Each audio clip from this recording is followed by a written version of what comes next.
करवा चौथ की कथा। बहुत समय पहले की बात है। एक साहूकार के 7 बेटे और उनकी एक बहन करवा थी। सभी सातों भाई अपनी बहन से बहुत प्यार करते थे, यहाँ तक कि वे पहले उसे खाना खिलाते और बाद में स्वयं खाते थे। एक बार उनकी बहन ससुराल से मायके आई हुई थी। शाम को भाई जब अपना व्यापार व्यवसाय बंद करके घर आए तो देखा कि उनकी बहन बहुत व्याकुल थी। सभी भाई खाना खाने बैठे और अपनी बहन से भी खाने का आग्रह करने लगे, लेकिन बहन ने बताया कि उसका आज करवा चौथ का निर्जल व्रत है और वह खाना सिर्फ चंद्रमा को देखकर उसे अर्घ्य देकर ही खा सकती है। चूंकि चंद्रमा अभी तक नहीं निकला है, इसलिए वह भूख प्यास से व्याकुल हो उठी है। सबसे छोटे भाई से अपनी बहन की हालत देखी नहीं जाती और वह दूर पीपल के पेड़ पर एक दीपक जलाकर चलनी की ओट में रख देता है। दूर से देखने पर ऐसा प्रतीत होता है कि जैसे चतुर्थी का चांद उदित हो रहा हो।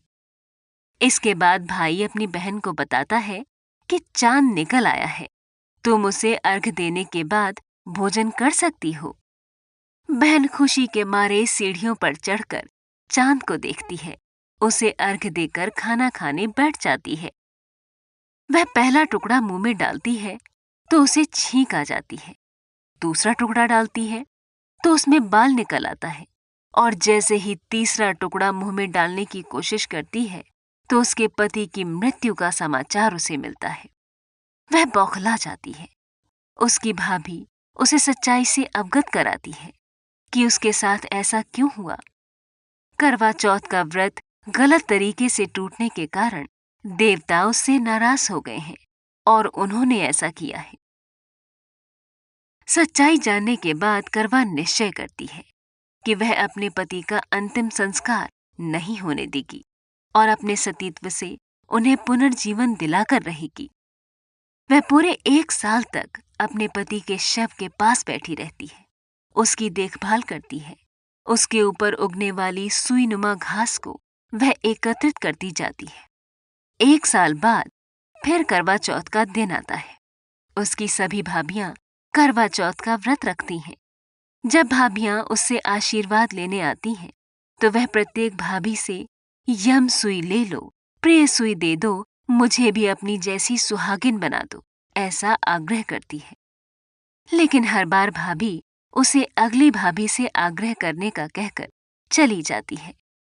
इस प्रकार जब छठे नंबर की भाभी आती है तो करवा उससे भी यही बात दोहराती है। ये भाभी उसे बताती है कि चूंकि सबसे छोटे भाई की वजह से उसका व्रत टूटा था, अतः उसकी पत्नी में ही शक्ति है कि वह तुम्हारे पति को दोबारा जीवित कर सकती है। इसलिए जब वह आए तो तुम उसे पकड़ लेना और जब तक वह तुम्हारे पति को जिंदा न कर दे उसे नहीं छोड़ना। ऐसा कहकर वह चली जाती है। सबसे अंत में छोटी भाभी आती है। करवा उनसे भी सुहागिन बनने का आग्रह करती है, लेकिन वह टाल मटोली करने लगती है। इसे देख करवा उन्हें जोर से पकड़ लेती है और अपने सुहाग को जिंदा करने के लिए कहती है।